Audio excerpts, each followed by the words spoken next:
My client just called again, so he's gonna keep calling me. I'm gonna try not to get upset. I just want to get this done. It's gonna be a couple of videos. It is what it is. But anyway, so my dad is a drug addict. His drug of choice was cocaine for the longest time, and then later in life it was heroin because it was cheaper to get his hands on. He's been in and out of jail, prison. Like actually, it's funny because he was always able to talk himself. I think that's how my brothers and I we're good at talking ourselves out of trouble. I don't get in trouble. I didn't get into any real big trouble when I was younger, or anything like that. But my dad managed to get himself out of trouble a lot of times, and it just kind of it caught up to him in his late 40s, early 50s, and he was in prison, jail for a few years, a few different times. So he did a bunch of time. He's still battling that fucking addiction, and apparently he was an alcoholic too, but he was able to stop doing that stuff. So whatever, I don't know. Anyway, he had a horrible upbringing. Listen, Dad, I get it, but you gotta let that shit go. Look at what you did. You wasted your fucking life away, man. But anyway, so there's still time left for you. Just fucking face your shit. What it always comes down to is self-love. Same with my mom. My mom, so she ended up meeting my dad. I think she was with somebody else at the time. Ended up meeting my dad. My dad had kids before he had the four of us, me, and then my three younger brothers. But they got together, and I was born 9 months later, and they got together fast. And then my mom says she didn't realize he was a drug addict until she was pregnant with my second, my first brother. So it's me, and then I have three younger brothers. I'll leave the name. I want to leave the names out of it. I don't want to get them too wrapped up into this stuff. They know I'm doing this stuff. They know I'm talking about it, but I'll leave names out of it.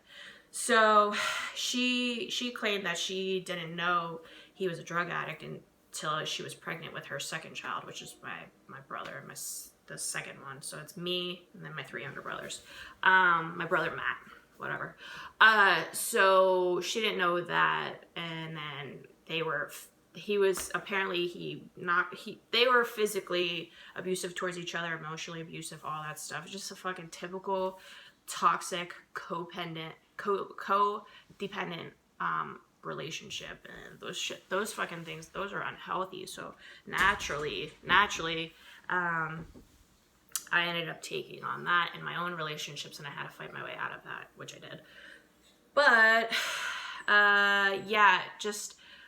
I don't want to get too deep into it because it was just there's so much stuff that went on in my life, and it was an everyday fucking thing. And to this day, my parents are in the same place that they were back then, and nothing has changed. The only difference is they're now getting older, and they slowed down a little bit. That shit's still fucking there though.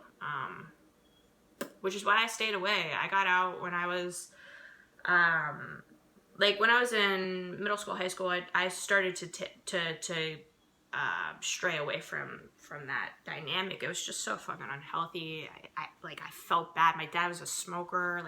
I was just triggered left and right all the time. He smoked around us all the time. So that would set me off. I would internalize all my stuff. And then there would be times where I'd lash out here and there.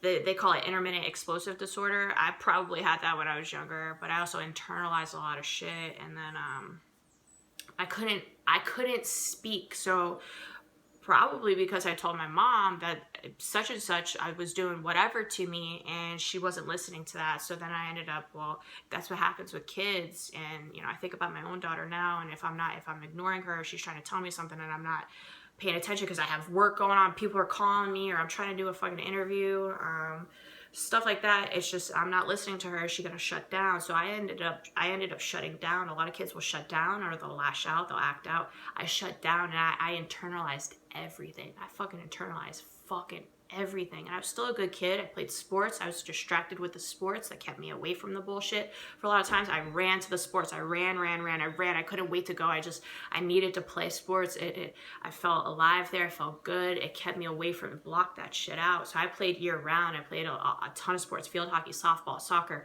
basketball. I hated basketball. And then like I've mentioned, I was part of a wrestling. I was a wrestling manager in high school. I wanted to wrestle, but the coaches wouldn't let me. So again, we come up against sexism. I've had experience with that. We could talk about just sexual harassment as well. I could talk about that. There are a few coaches that I've dealt with in my past that it was sexual harassment when all is said and done. I made sure it didn't go any further than it did, but there's sexual harassment going on. It is what it is, but I can speak about that. And it just goes to show the type of environment that I grew up in.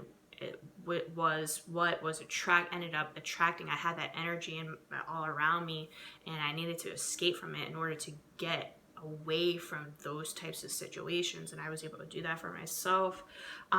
So what else? Okay, so from day one, I won't get into it deep now because there's too much information, but I'll make specifics about this one.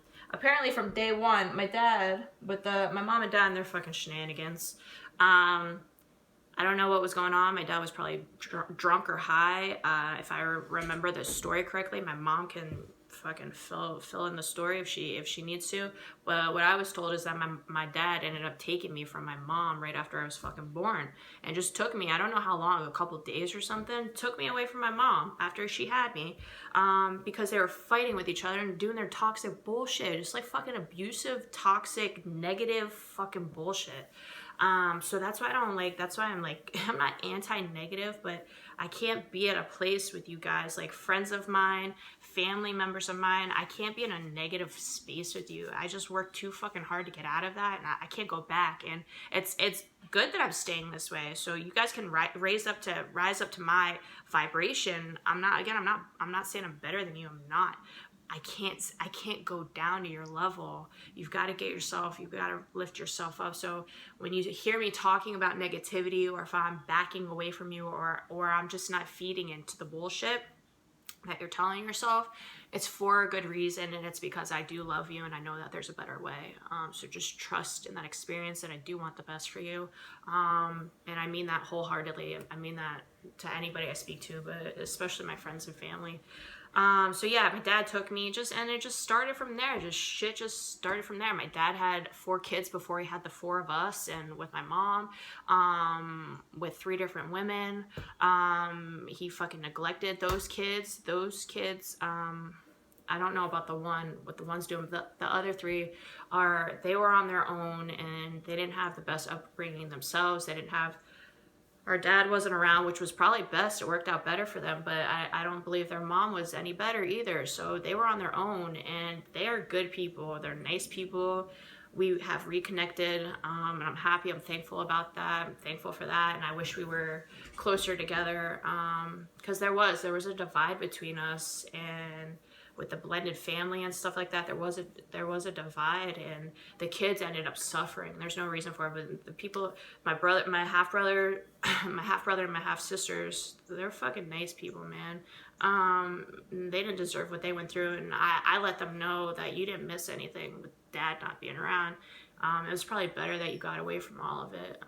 But they're self-sufficient. They take care of themselves, and they're on their own journeys, and they're doing what's right for their kids and everything, and they're trying to be good people, and they are good people, and I'm happy. I'm proud of them for that, because I know I was right there with you. I fucking shit was not easy. So I empathize with them. I sympathize with them, and I'm grateful to have them in my life again, and just continue to connect with each other, and be in each other's lives. So I'm happy about that, and I love you guys. So then, yeah, there was that. So there was chaos from all of that stuff. I ended up getting sexually abused. I told my mom about it. Apparently she didn't listen to me, and I was taking that. I said to myself, I knew it didn't feel right. I know I was young when it happened, but it went up. It was like from 3 to fucking, I was like 8 or something. But it went on for a while, and I internalized that. I didn't tell anybody. After my mom shut me down when I was a toddler. I didn't even remember saying that to her. So of course, because I was a toddler, but she told me when I did come out with it in college, after getting into Muay Thai kickboxing, I did eventually come out. I was like, there's something in here. There's something inside of me. I need to get something out. I don't know what the fuck it is. There's something that's still bothering me. I'm working out, I'm feeling good, but there's still this animal inside of me. I don't know what the fuck it is. And I was like, oh, it's that. And it was funny because I ended up talking to the person that did abuse me like a few months before I came out with it, and I was okay. I just had a normal conversation with them. Obviously we didn't get into what happened because they're still in denial about it. And it wasn't just me. He also abused one of my friends too. And I'm not mad because he had a very rough upbringing as well, and it may have been done to him. So I don't wish ill will on him. I forgave the situation a long time ago. I don't think he's a bad guy, but it did happen, and it affected me. It did for a long time in my life, in my personal relationships. I took what happened and I fucking internalized that shit, and I fucking locked it away inside of me. And I said I was not gonna tell anybody. I wasn't gonna come out with that.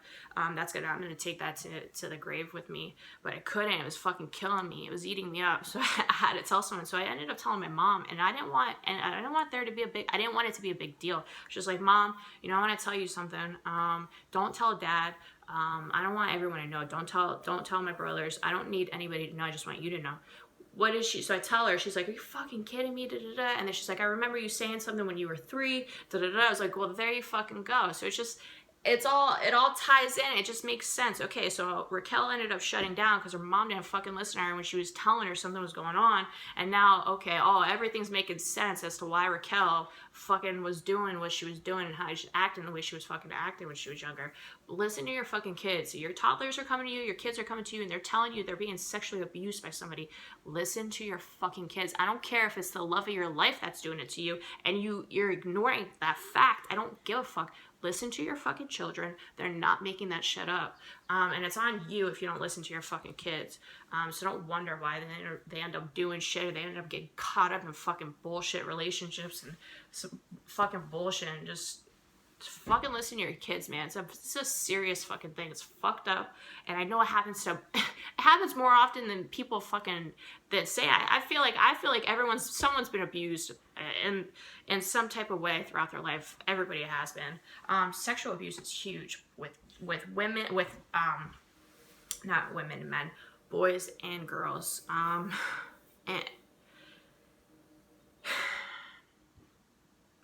the biggest thing, in my opinion,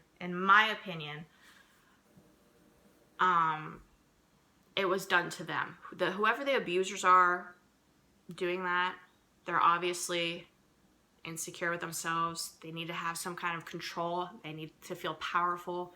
But I think it happened to them, which is why they end up doing it to other people. So it's a cycle, okay? And people need to understand that. And I want people to not hate their abusers because it was probably done to them. I'm not condoning it. I'm not saying it was okay, but you need to look at the bigger picture here. It is a cycle, and it's something that needs to be broken. We need to speak about it, and people need to be talking about this. And you don't have to do it publicly. You don't have to do that, but within your family, within your group of friends, because you could be helping somebody else out, or you could be preventing it happening again to what your children. Da, da, da. That's why I was so protective of my own daughter. That's why I wanted to make sure she was with me. She was safe with me all the time. I ask her questions all the time. When she goes to her father's house, he ended up fucking hooking up with this chick who's really nice. The lady's nice, but she has 2 kids, and just as soon as we broke up, he jumped right into another situation because that's what he does, just a pattern of his. But anyway, that's besides the point. But I was like, okay, now there's this kid in the house. You have other kids coming in and out of her life. I don't know who these fucking people are. I need to know what's going on. So for a long time, I did not leave my daughter with anybody. I didn't want anyone around her because I was just, but I was thinking about what happened to me when I was younger, and then I was just, I was being too overprotective of it, and I had to take a step back from that. And now all I do is ask questions, but I can pick up on her energy. I can pick up on if she's lying to me or holding something from me. Because I know her like the back of my hand. I nursed her and I co-slept with her, which is very important. But I have that bond with her, so I know. I know if she's feeling off. I will know if something's wrong, and she will tell me if something's wrong. So I don't think anything has gone on, but it was a big fear of mine after having her. I was like, oh my God, I cannot let this happen to her. Like, I cannot let this happen to her. So I know I'm getting off track. Jesus Christ, it's gonna go on for an hour. It is what it is. So I'll probably do this video and then another video, a shorter one. At least I'm getting my thoughts out there, and then I'll be able to make a shorter video. But yeah, so went through all that stuff. So it's bad enough if you have a parent that's a drug addict. That's a fucking whole other situation. So my parents, my dad especially, did not have the best upbringing at all. So I acknowledge that. However, you know, that drug addiction, you kept running from those problems through that drug addiction, and it ended up trickling down into your children's lives, and everybody was affected by that. My one brother ended up dying, and it was a car accident, but he was on his way to work with my dad, but also to get a fix of heroin. So he was speeding down the mountain, which he was a speed demon to begin with, and he got into like 2 accidents, I think, before he actually died. So he was just ignoring the warning signs there, and he ended up dying. All part of the plan. If you guys are spiritual, you'll know what I'm saying. But he made that contract with himself, and we are all a part of it. And so that was all part of the bigger plan, which has brought me to this point. And, you know, my other brothers seem to be doing well with themselves as well. So at least the 3 of us and my half siblings, the kids are okay. So it's good. And, you know, he left behind a girlfriend too, who's a sweetheart. She really struggled with that. I believe that was real love between the 2 of them. So at least he did get to experience true love. But that left an impact on her as well, and she'll always be a sister. She's a sister to me. They were basically common law anyway, so but it affected all of our lives. It was really hard because that was the first major death too that I experienced. I didn't experience, nobody in my family died. So my brother was the first one, and I was like, oh God, like I used to always say, oh God, I hope this never. I remember taking a counseling lab class in my master's program in marriage and family therapy and addictions counseling, and the one girl lost her uncle, and I was like, okay, I have to interview her. I'm like, great. So we're recording each other. We have to interview each other. And I started laughing about it because I was just so uncomfortable with the topic. I didn't know how to speak about death. Well, guess what? A couple months later, my brother ended up dying. So I learned how to speak about it. There you go. Experience speaks. It shows you. You can learn from it. But then I ended up going back and apologizing to her. About that, because I felt bad. I wasn't laughing at her. I was just so uncomfortable with the conversation. I didn't know how to be there for it. Like, it was a real life fucking thing. And her uncle really did die, and apparently he was a big part of their lives, or her life, and it was a big deal for her. He was like a father figure to her. So me laughing at her during the interview is fucked up, but I apologize for that. I wasn't doing it. It wasn't like a malicious thing. It was just like I was so uncomfortable talking and asking and talking to her about it, because I didn't have any experience with it. And then I remember telling myself, you know, I went through all this shit. Nobody's gonna die. Or at least we have that. Nobody died. Yeah, well, somebody did die, and it was one of my brothers, and that that, I think out of everything, that hit me the hardest out of fucking everything I've been through in my life. Not even the sexual abuse, my brother dying. He was a pain in the ass. He was a lot like me. Just wild.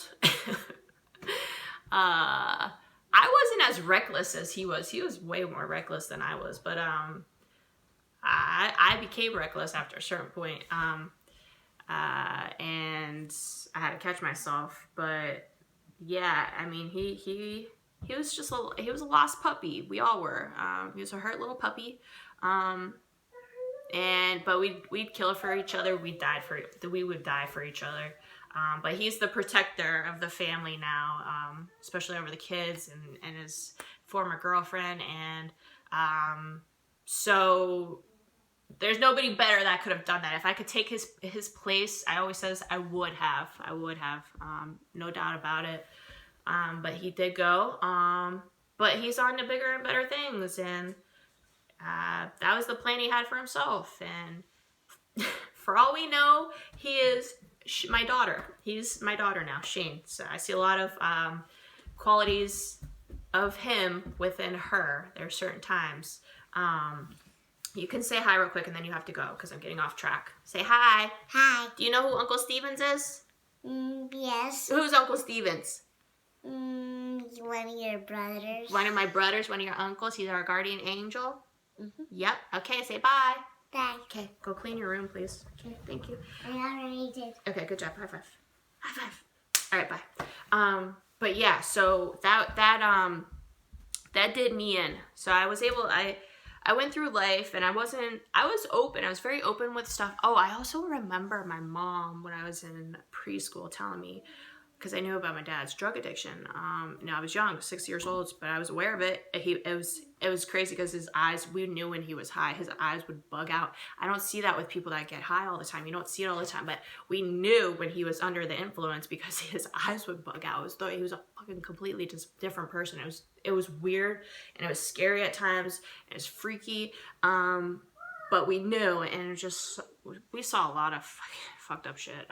Drug deals and just domestic violence and craziness. My dad ended up getting, I went through so much shit. We went through so much shit, not just me. My dad he got jumped the one time. I was at a softball tournament. Forget what state I was in. Virginia, maybe. Got a phone call saying that my dad was stabbed and he's in the hospital. He's dying. And apparently these guys took him to, his tire broke down. He was trying to fix the flat tire at night. These guys got a hold of him. I guess he owed them money.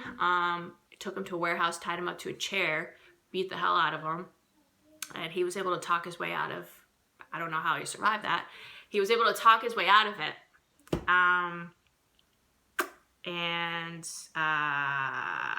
They released him. He was able to talk his way out of it, tell him he's going to get them the money, whatever. And fast forward, he's in the hospital, dying. I get the phone call. We're rushing home, and we go to see him, and he looks sick. I go to see him at the hospital. I was 14. I was 14 when that happened. Go to see him at the hospital, and I felt bad. Obviously, I was very scared to see one of your parents like that in that state. But I was already independent on my own at that point. I was taking care of myself. I was working. I was doing all that stuff. So I was like, I never even relied, to be quite honest with you. Having to rely on my parents is not something that I could do. I knew that. So I was like, what am I going to do? So I just started working, and I was playing sports and distracting myself and trying to stay away from the bullshit and try not to get tied up in their bullshit. But I did, like I've mentioned before in previous videos, I had to jump in to break up the fights, and sometimes, and then I was fucking trying to punch my dad, throwing canned vegetables at my dad and trying to get him off my mom, pulling his hair, doing all this stuff, just all this. And I would do it. My brothers wouldn't. They were scared. I was the older one. I was the protector. I was the first one to go. I was the first one born, so I felt like I had to be I was the leader, and it's just the way it is. I ended up taking on the role. Like, I'm such a tomboy, but I can also be very girly too. But I was just like fucking, I was protecting my brothers. I didn't want them to see that shit. I knew how damaging that shit was gonna be, man. It was. but you don't have to let it damage you. You could get past it, move past it, and just understand it was an experience and come out from under it. You could get yourself out of it. But yeah, so my dad, I felt bad. I was crying. I was really upset. I was very emotional. He gets out a week later. He was on a morphine drip. He gets out a week later. He's like, I'm never going to touch this stuff again. I'm not going to do drugs anymore. A week later, he fucking gets high. And I think that's when, for me, I shut down completely and I just lost all respect for him at that point. And I didn't empathize. I shut down. I shut down a lot after that happened because I was like, how are you going to sit there, do what you did, almost die, put us through all of that, and then you're going to go out and do those drugs again? So that was just more of a... And then I would say stuff like, I'm not going to go to his funeral. I have nothing to say if he does die. I remember writing a letter in high school saying, don't be a deadbeat dad, don't be a deadbeat parent. So I would express myself in writing a lot of times, or through sports. But I started to do my research more on drug addiction, and then over the years throughout college and my master's program, I would interview my dad, and we would grow through that, and I became more empathetic and sympathetic with him because I heard about his life story and I heard his struggles, and it was fucked up, and I get it, but still at the same time, it's important for you to face your demons. I don't care what it is. I don't care what happened to you. Face those fucking demons so you're not wasting your life. You end up wasting your life running from it, and there's no reason you need to do that. Don't run from it. You'll come to find they're not as scary as you think they are, especially when you realize that you are a free spirit and you are unconditional love, and that you can get through anything. It all matters. All of this has a purpose. But I did, and then I stopped hating my dad or resenting my dad. And then I got back to my mom, because my mom, it's the abusive stuff. She would pit us against our dad, and neither one of them were angels. My dad was not an angel either, but he was tied up in the drug addiction. And so that's what he was working with. But my mom, I felt like my mom knew better, but I came to realize she had her own issues as well that she needed to deal with. But she was abusive, and I don't need to say much more about that because we are in contact with each other, and I don't need to take it any further than that. There's no point. It happened. It happened to her, so I understand, but at the same time, face your demons. So I've broken the cycle myself, and I'm hoping that everyone else will be able to do that for themselves as well. That you can get caught up in a cycle, it can be broken, and I want you guys to break those cycles. Do it for yourself, do it for your kids. Because if you don't break those cycles, your kids are going to end up seeing that. And that's why you see all this nuttiness in the world. Trust me, I know, I speak from experience. I'm not just talking out of my ass when I talk about stuff. That's why I'm comfortable talking about this stuff now. I'm able to do it because I've gotten out of it. So I speak from experience, so it's important for you to listen. I'm hoping I could help other people come out of their shit and speak their truth and help other people in doing that, and shine their light on people and pursue their passions, and don't let this stuff, because what that stuff ends up doing, that negativity, that toxicity, the abuse, the sexual abuse, the emotional abuse, the physical abuse, it comes back to you. It makes you doubt yourself, and you think about your self-worth and love, the lack of love you didn't get, and all this stuff. It comes down to that. You end up doubting yourself, and you end up getting tied up in that situation, and you end up self-sabotaging yourself, which I did for the longest time. There's a bigger purpose, but everything gets affected. It's just, don't let that happen. You have to make it a point to be self-aware, acknowledge it, the situation for what it is. I know it's not easy when you're a kid, but you know internally, innately. I knew it wasn't okay to be a drug addict. I knew it wasn't okay what my parents were doing to each other. I knew it wasn't okay, the yelling, the fighting, the hitting, the arguing, the stealing, the chaos. It wasn't okay. And I knew that, and you could feel it. You know it isn't. What? I love you. I love you too. Okay, You're bye. connected to me. I am connected to you. So yeah, I try to teach her stuff. I'll post another video. I'm gonna post it soon about her, but I don't, like, I try to, obviously I try to stay on top of my daughter about stuff. But I don't